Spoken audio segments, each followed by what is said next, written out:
nafuatilia maisha yako. Mdogo wangu, sio kwamba nafuatilia maisha yako. Mimi nakupa ushauri tu na hichi kitakusaidia. Uchawi na ushirikina havikusaidii na havina maendeleo katika maisha yako.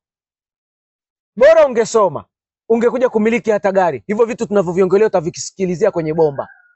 Achana na uchawi, hauna faida yoyote. Alafu kijiji hiki unataka kukipeleka wapi? We bado umri mdogo.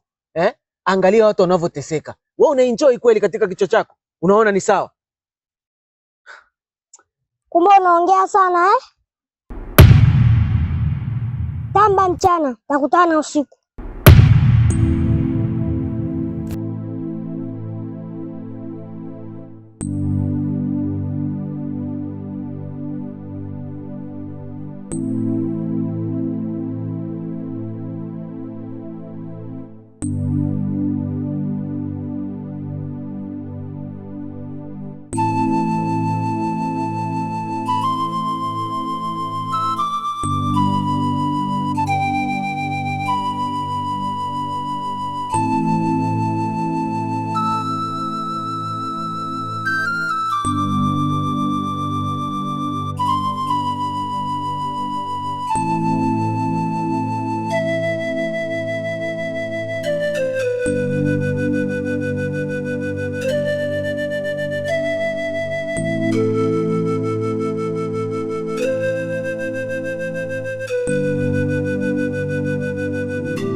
Vipi kaka? Mbona mazingira haya? Ndugu wangu, nilikuwa naangalia maeneo ya shambani kwangu hapa. Ila hichi kijiji ni kizito. Blaza, sikuelewi. Mbona unajilaumu, unasikitika, unahuzunika? Nini shida kwani? Nini kilicho kukuta aswa? Mdogo wangu, marehemu baba yetu mzazi alituachia mali pamoja na mashamba. ila tunapojaribu kuyaweka sawa nahisi kama tunakosea.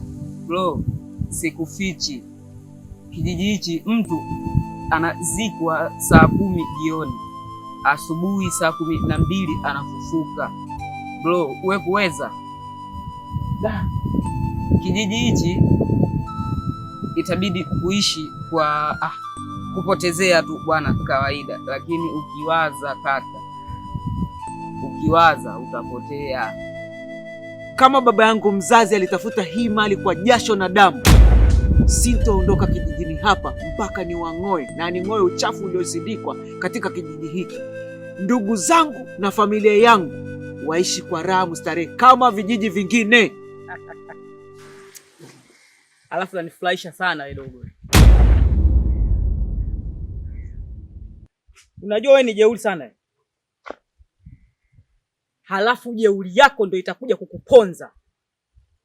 Kwenye kijiji hiki tutakuzika futi 6 kwa sababu huna akili. Hivi ni kitu gani ambacho wewe unaweza kukifanya cha kuweza kuondoa vigogo kama sisi kwenye hichi kijiji? Una uwezo gani wewe? Chunga sana tena, kuwa makini na hiyo misimamo yako isiyokuwa na faida. Mdomo siku utakuponza. Chunga sana. Vipi kaka? Mbona unanikimbia? Natisha sana au vipi yani?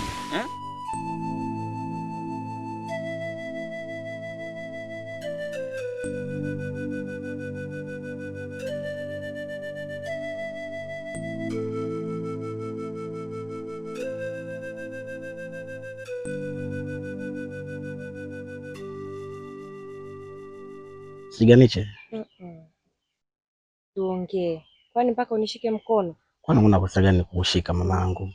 Wewe ongea, mimi nasikia. Kwani mikono ndio inaongea au mikono ndio inasikia? Basi punguza ukali wa maneno. Kiukweli mimi nimetokea kukupenda. Na sio kukupenda, tunahitaji wewe mke wangu. Wewe ni mwanamke mzuri. Kiukweli na mimi nimevutiwa kuwa na wewe. Nakupenda kweli kutoka moyoni. Hivi wewe Mgwale, huna hata aibu yani? Sinakuuliza wewe. Kijiji chote hiki kinajua kama mimi na mahusiano na Kadoda. Ina maana wewe hilo swala ulifahamu? Tuongelee kuhusu mambo ya Kadoda, mimi naongea kuhusu wewe bwana. Kadoda ni nani? Kadoda si mshamba tu kama shamba lingine. Wacha kanifanisha mimi na wewe Kadoda. Siganiche yule atakupa nini? Njoo kwangu, mimi nina hela, nitakupa kila kitu. Yule mshamba tu mlugaluga yule mlima mapela anakupa nini wewe? Mbona mjui mnaposaminika nyie? Yule anakupa nini yule? Hata 100 hana. Mgwale koma. Tena unikome. Unanielewa wewe? Ukitaka kuzungumza na mimi, nizungumzie mimi. Tena siku nyingine usije ukaniita afu kaongelea upuzi wako huko. Na ukirudia tena kumzungumzia Kadoda, mimi na wewe tutakosana. Fata mambo yako, angalia maisha yako. Wewe unajua tunachopiana mimi na Kadoda? Mpaka leo useme eti Kadoda hakufai, sio mwanaume gani, sio kitu gani? Wewe anakuhusu nini yani? Anachonipa Kadoda nakijua mimi. Sijui unanielewa vizuri? Alafu, hebu jiangalie kwanza wewe mwenyewe ulivyo. Wewe unafanania kuwa na mimi? Jiangalie, unafanania kuwa na mimi? Tafuta taipu zako, mimi sio taipu zako. Unanielewa wewe? Nenda kawatafute hao walugaluga wenzio. Unanisikia wewe? Mimi sio taipu yako. Tena siku nyingine uangalie maneno yako ya kuongea. Ukome kabisa. Kwanza wewe kaka, nilikuwa nakuheshimu sana. Lakini leo kwa hiki ulichokifanya, tena ukiniona sitaki hata salamu yako.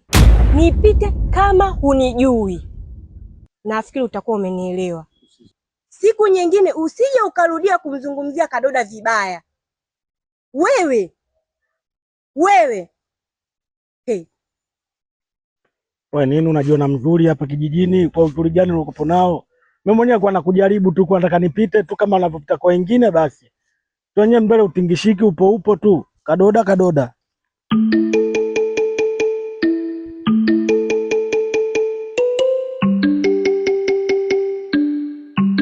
Azna mpenzi wangu. Niambie Malenda mpenzi wangu. Hivi unatambua kwamba Malenda anakupenda sana? Malenda anakupenda sana. Bila wewe Malenda hamna kitu. Wewe ndo unafanya Malenda aonekane. Wewe ndo unafanya Malenda apambane. Nakupenda Azna. Nakupenda Azna. Sitamani hata siku moja uje unisaliti. Ukija kunisaliti nitaumia sana. Moyo wangu hautakuwa na amani kwa sababu yako. Nakupenda. Kwa hilo usijali, naondoa hofu kabisa.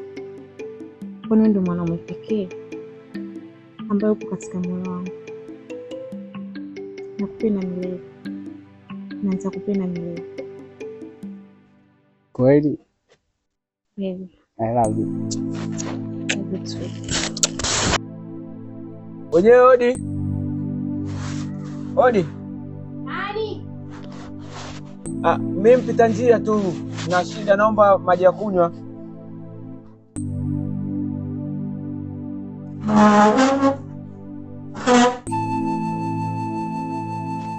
Kumbe wewe.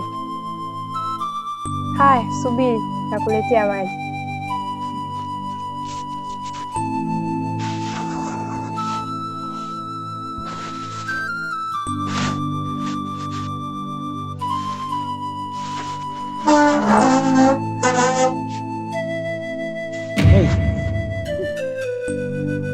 Shika maji, wewe ndio ulikuwa unataka maji. Shika. Uko mzima unaogopa watoto. Tafinya na wachawi wa himaya hii.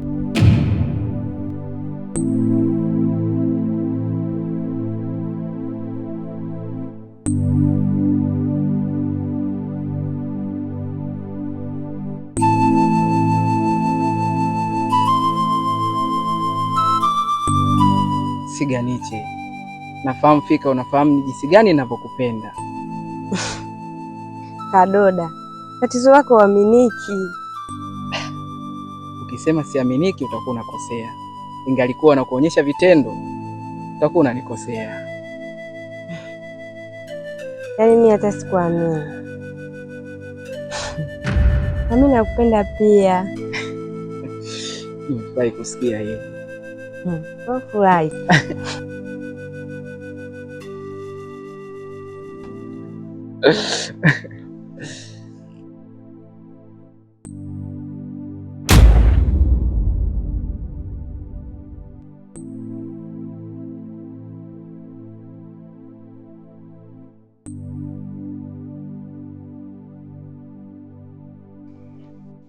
Nyie vijana, hivi nyinyi hamna adabu eh?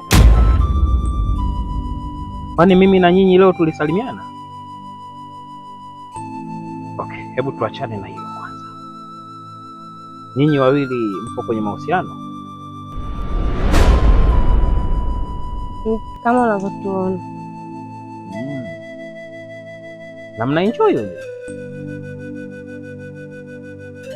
Sasa basi, nisikilizeni vizuri. Neno langu mimi hapa kijijini ni sheria. Ninapolisema sitaki lipingwe. Kuanzia leo sitisheni hayo mahusiano yenu.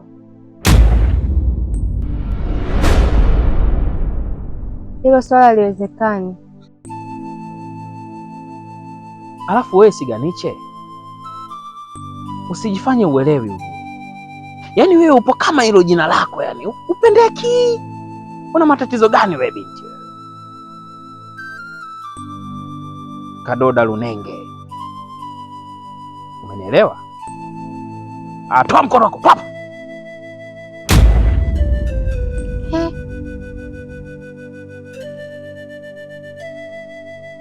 Kwa nawe Kadoda unakubali tu.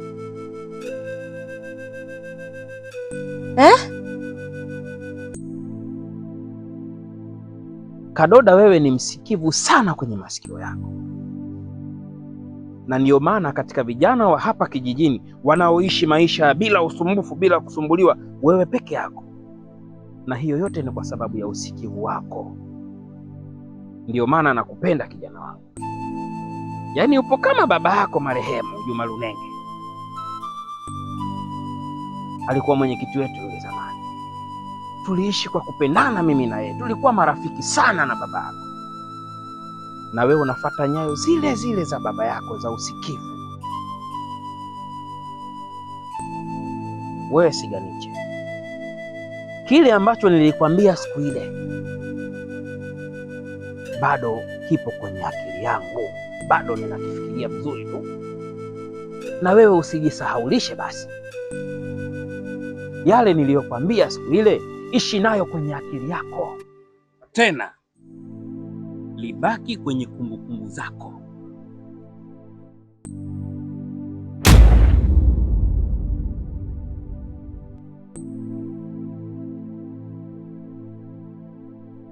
Kwa hiyo Kadoda, umeamua kabisa kumsikiliza yule mzee? Siganiche, ina maana umfahamu huyu mzee? Kila mtu anamwogopa hapa kijijini. Huyu mzee ni hatari.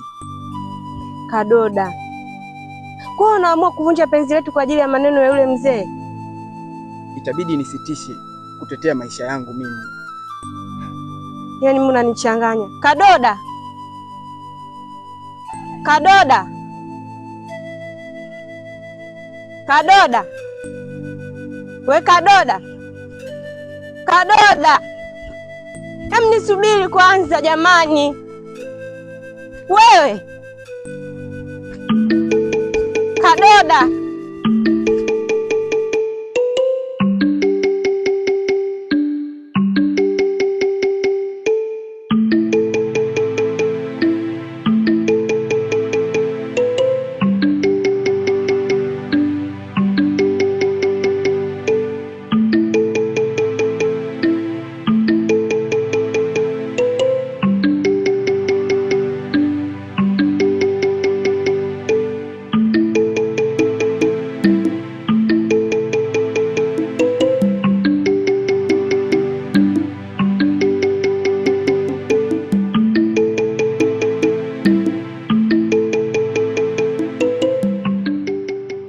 Mambo poa. Karibu, naona umekuja kwetu. Kadungu yupo? Dada yupo, ila nakuomba kidogo, kabla hujaongea na dada, naomba muda wako kidogo niongee na wewe. Ujue wewe ni mwanamke mzuri sana. Tangu siku ya kwanza nilipokuona nilikwambia hilo, na kadri siku zinavyokwenda ninashindwa kuvumilia na kuwa kimya. Tafadhali nakuomba, kama utaweza nifikirie tena. Nakuomba nafasi moja tu katika maisha yako. Hivi unajua kwamba unatafuta matatizo? Dada, kumpenda mtu sio kosa. Kosa kumlazimisha mtu akupende, na ndio maana ninakuplease. Siko hapa kwa ajili ya kukukwaza. Nimeomba tu, nimeshindwa kuvumilia mpaka hapa nimekusimamisha tena. Ulinijibu, lakini ukiona mpaka nimerudi kuongea na wewe tena kwa mara nyingine, jua moyo wangu umeshindwa kutulia na kuvumilia. Please, nakuomba nafasi moja tu.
Sikuzani chambo. Niambie. Mambo mdogo wangu. Poa, niambie. Safi. Afadhali hata nimekutana na wewe hapa. Kuna kitu kidogo niko nataka nikushauri. Ukiwa kama mdogo wangu. Nakusikiliza, niambie. Wewe umeshiishi mjini sana. Mimi ninachoelewa watu wa mjini wanakuwaga welewa sana, alafu wajanja. Ila sasa wewe mdogo wangu, kwa nini usiachane na hiyo tabia yako ya ushirikina, ukafanya vitu vingine ambavyo vitakuletea maendeleo? Umemaliza? Samahani kama nitakuwa nimekukwaza, ila tu nimeona nikushauri kwa sababu nakupenda. Umemaliza?